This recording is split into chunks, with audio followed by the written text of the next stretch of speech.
Spaceport 6, clear for blastoff. Stand by for final warning. Spaceport 6, clear for blastoff. Stand by for final warning.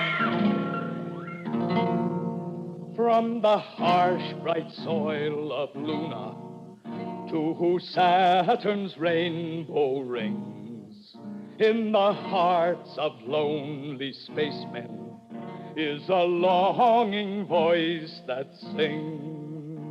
Let the cup I hold be empty. Let there be no joy, no mirth, till it be the day that I'm on my way to the cool green hills of earth.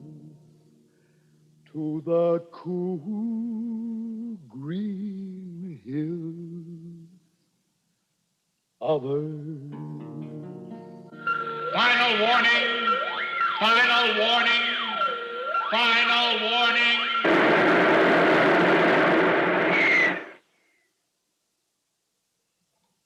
The CBS Radio Workshop, dedicated to man's imagination, the theater of the mind. Today we challenge that imagination with The Green Hills of Earth. Original story, Robert Heinlein. Radio adaptation, Draper Lewis. Music, Clark Harrington. Star, Everett Sloan.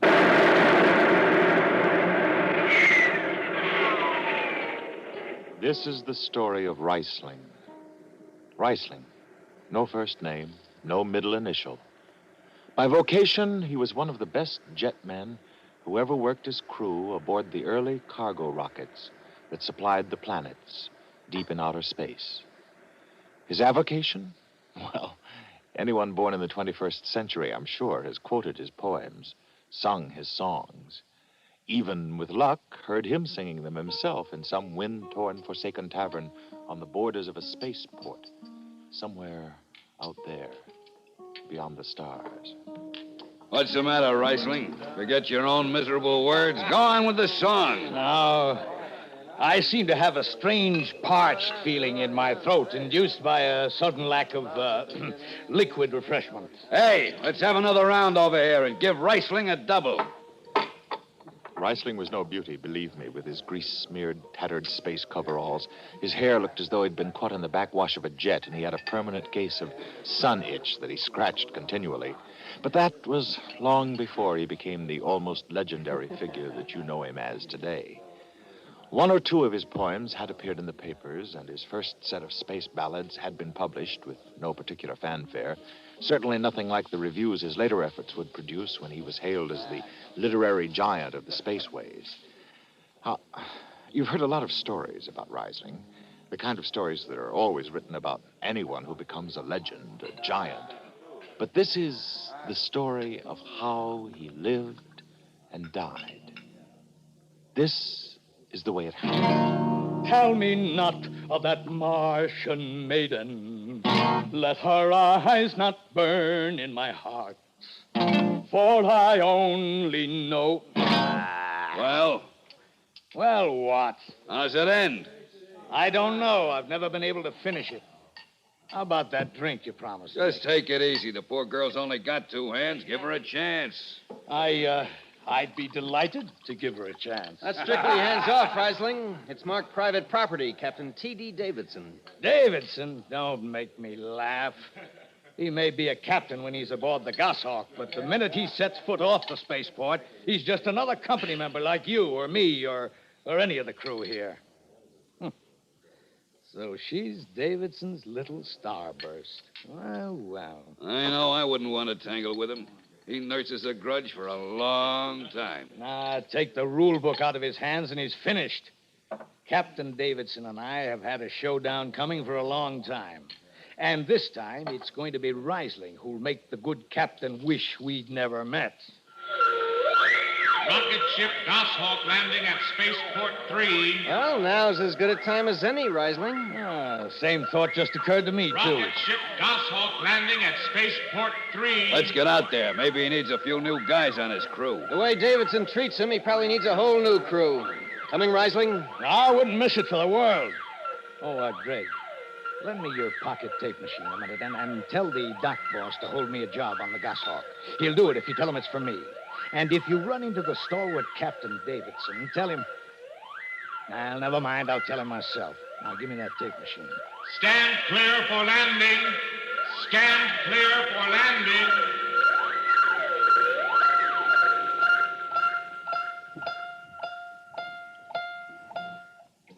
Every jetman in the business knew about the hatred that existed between Davidson of the Goshawk and Reisling. A hatred whose origin was buried someplace deep in the history of those first years when cargo rockets began to run between Earth and the solar cities on Mars, on Venus, and Saturn and the Moon. Davidson was a symbol of the company, and Reisling had little or no respect for either one.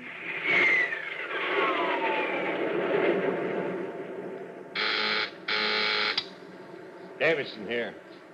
Reisling, sir. What is it, Reisling? Well, according to the rule book, sir, a member of the crew is obliged to report any deficiency in the equipment of the ship. I would like to file an official report on jet number 2, sir. It doesn't fit. The cadmium dampers are warped. According to the rule book, Reisling, a report is to be made to the chief, who in turn will pass the information on to me. I did, but he says they'll do. He's wrong, sir. Reisling, we'll drop you off at the next spaceport if you feel the equipment and personnel is not competent. Oh, Captain, I couldn't deprive you of the best jetman on the run, sir. No, I wouldn't dream of such a thing. Captain, what do you think about Jet 2? It'll hold. The ceiling's pretty thin, sir. If anything goes, they'll fry down there. I said it would hold. Increase the jet drive on all jets.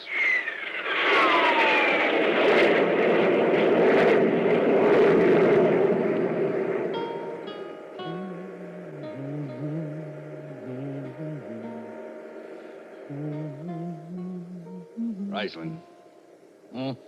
You were talking about the Grand Canal on Mars.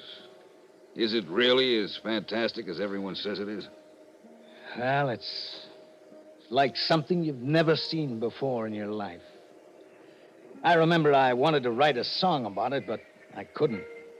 It always escaped me. I couldn't seem to find a beginning, just like I can't seem to find an ending for the green hills of Earth.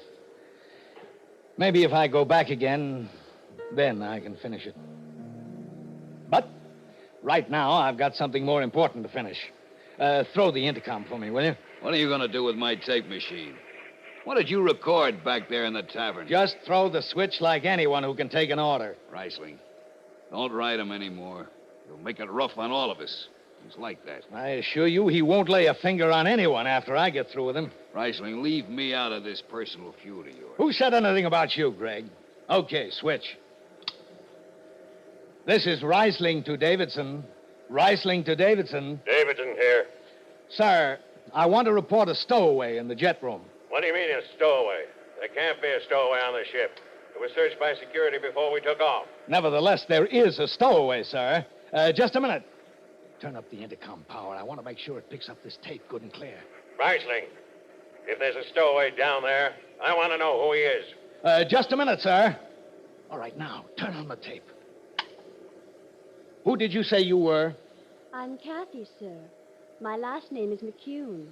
Kathy McCune? You know, you're very pretty. But I've never met you before. Maybe you know a friend of mine. His name is Captain Davidson. Reisling, are you out of your mind? Shut up and listen. I know This is Captain the good part. Davidson, but he's a much, much older man. He's been very nice to me in a stern, fatherly sort of way. Of that beautiful creature, I'm very sure. But I'd rather have you to be nice to me, sir. Oh. Well, I guess there's no substitute for the real thing. Oh, darling. Reisling. You jerk, he'll throw the book at you. The whole crew can tune in on this intercom. That's the general idea, boy. They'll all know what a phony he is. Father Davidson, Captain Davidson, you're still there, aren't you? Sir? Captain Davidson? Cut you off. Well, old rule book's finally made a slip. Or maybe he doesn't know I can log him for switching off the intercom during a flight. It looks like you're getting off at the next spaceport, and that's for sure. Man, I wish I'd been up there to see his face. I'll bet he... What's that? There's a leak. Something's leaking. Look at Jet 2 control. We got to get out of here. We can't stop it now. Hand me those tools. I can try. But the jets are on full power. Tell Davidson to cut to a quarter. I'll stop that leak. Captain Davidson! Captain Davidson! Reisling is still off. Davidson hasn't turned it on again. Well, then get up there and tell him to cut the jet. But you can't stop that leak without a shield. It's got to be done or the whole ship will blow. Come on, move! Move fast!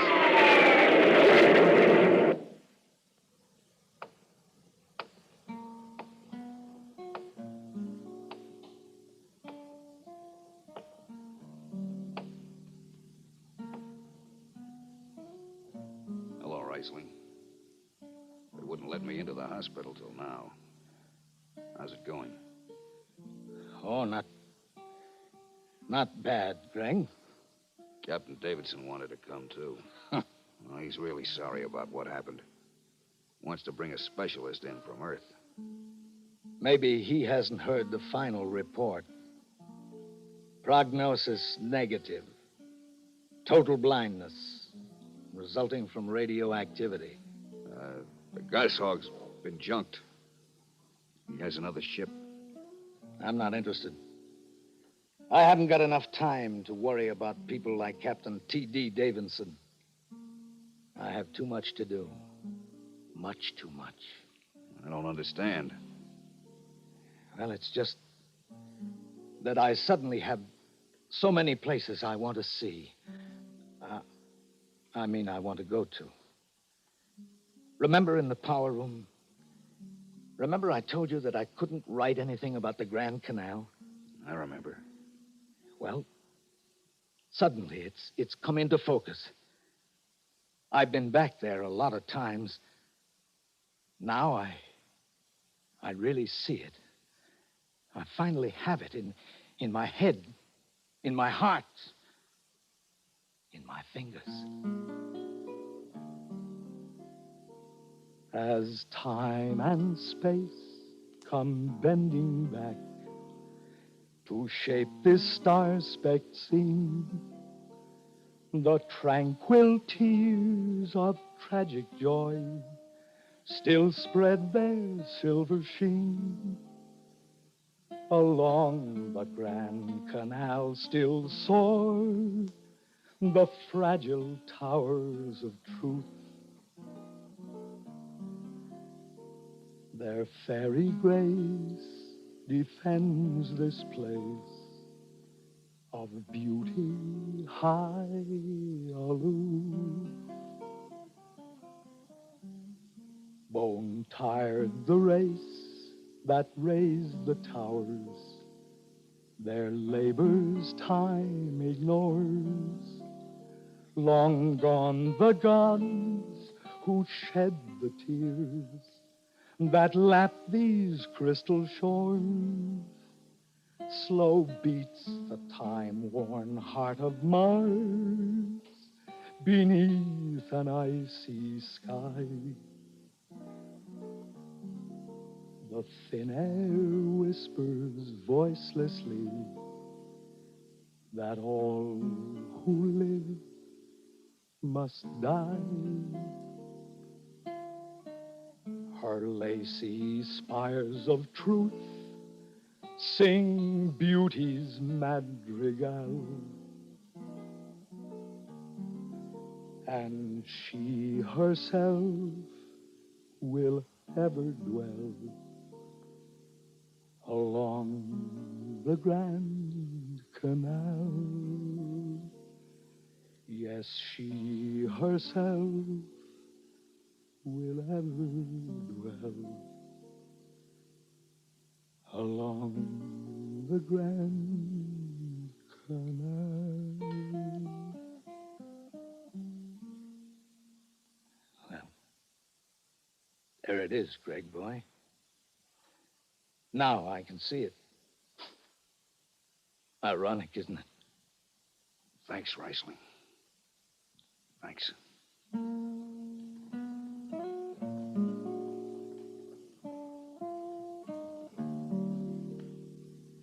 When he got out of the hospital, Reisling really began to travel. Space had lost its meaning. He went from the moon to Venus and back again, to the Grand Canal on Mars. Any spaceship was his ship. Any spaceport his home. And through the long years, the green hills of Earth grew in length, in magnificence. Wherever he went, the song went with him. We rot in the moles of Venus. We retch at her tainted breath, and foul are her flooded jungles, or crawl with unclean death. Reisling cataloged the solar system in words and music, and always he sang of his longing to return once more to his home. We've tried each spinning space mote and reckoned its true worth. Take us back again to the homes of men on the cool green hills of Earth. No one can really trace the source of all the verses he wrote, but we do know where the final verse was written and when. Now a spaceship headed for the Great Lakes base on Earth, and Reisling decided at last to go home. Ah, look, Captain. I know I'm out as far as a crew job is concerned, but all I want is a ride back home. You can carry me if you want to. There's a distressed spaceman clause in the books. That clause was written for men who missed their ships, not for itinerant space hobos. Captain Hicks, I haven't been back home since my last trip as a signed-on member of a crew. I believe, sir, the law says I'm entitled to a trip back. That was years ago. You've used up your chances. I'm sorry, Reisling. The answer is no. Stand by for blastoff. Stand by for blastoff. Destination, Earth. Destination, Earth.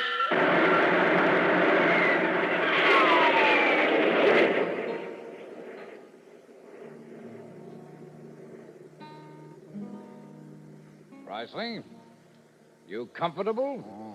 Well, smuggling you aboard wasn't easy. You didn't think I'd pay for a ride on this bucket, did you? Okay. Well, no one ever comes down here into the jet room anyhow. But you'll have to wait till the ship's unloaded at Great Lakes before I can get you off. Jack, can you see Earth through the ports? Yep.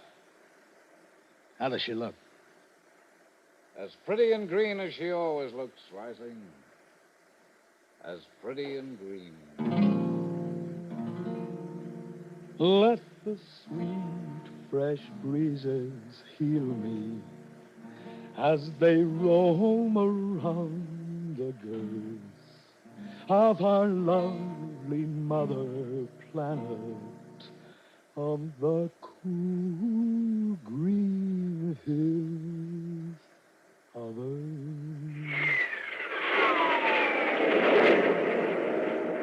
Control room issuing landing order for Port 6, sir. We're doing it at 08:45. I'd like to trim an hour off that. The old man would certainly appreciate it, I know. Captain Hicks, we're pulling a heavy load. It doesn't matter with a new ship like this. Let's see what we can do about setting a freight ship record this run. Full power on all jets. Yes, Captain. Full power on all jets. Boy, that's one eager beaver that's feeling his oats. I'll bet he's out to cop some kind of record. Well, I'll get over that in a year or so. How's your shielding? Best you've seen in a long time. Oh, I forgot. Here. Feel these dials? Power? Huh? Radiation guide? Yep. Direct tap to the pile? Pretty neat. Sure, one man can handle the whole operation.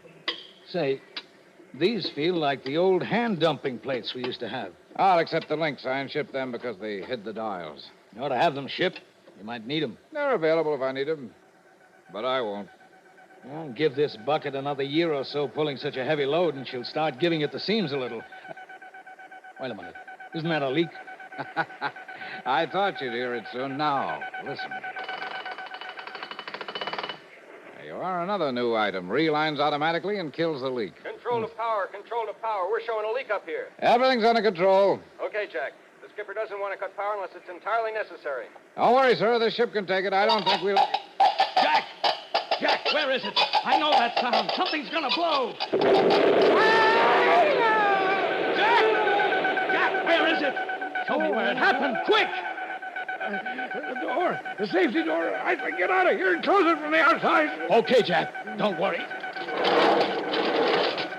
Control room to power. Control room to power. Right, Jack! You can't stay in here. Jack! The radioactivity will kill you. Get out. That's an order. The captain ordered you to keep me off this bucket, and you didn't obey him. It's Hicks. This is Captain Hicks. Rising. Jack, what's happened down there? Rising, get out of here. That jet's got to be spilled, Jack, or it's going to take the other two with it. Jack, this is Captain Hicks. Just find the control panel. If I could only see. Rising. Rising. Jack! Control calling power room. Control calling power room. Power room. This Control, Hicks speaking. Spilling jet 3. Emergency. Is this McDougal? McDougal is dead. This is Rising. Rising? I ordered you off this ship. This'll mean jail for the rest of your life. Keep all safety doors closed, sir. This place is hot. I'm spilling jet 3. Rising.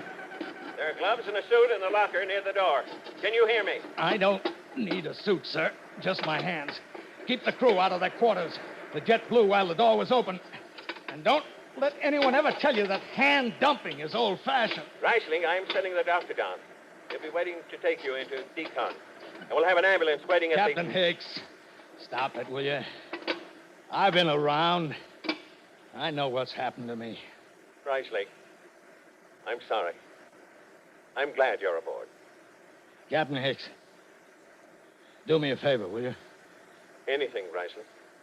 The tape recorder started rolling. It's on, Reisling. What else? Send this along to a friend of mine. You'll find his name in my instrument case in the crew quarters. He'll know what to do with it. I'll take care of it, Reisling. Let the sweet, fresh breezes heal me as they roll around the girth of our lovely mother planet, of the cool green hill of earth. We pray for one last landing on the globe that gave us birth.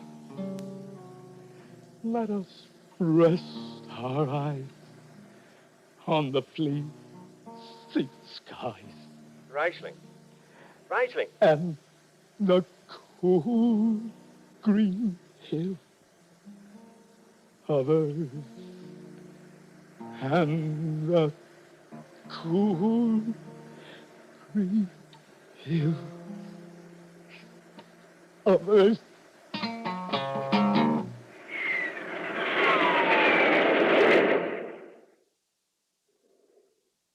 You've been listening to the CBS Radio Workshop. Today's presentation, The Green Hills of Earth. Our star, Everett Sloan, sang and acted the part of Reisling. Our narrator, Barry Kroger. The cast, Jackson Beck, Danny Ocko, Ian Martin, Louis Volkman, Bill Lipton. The program originated in New York, was produced and directed by Dee Engelbach. This is the CBS Radio Network.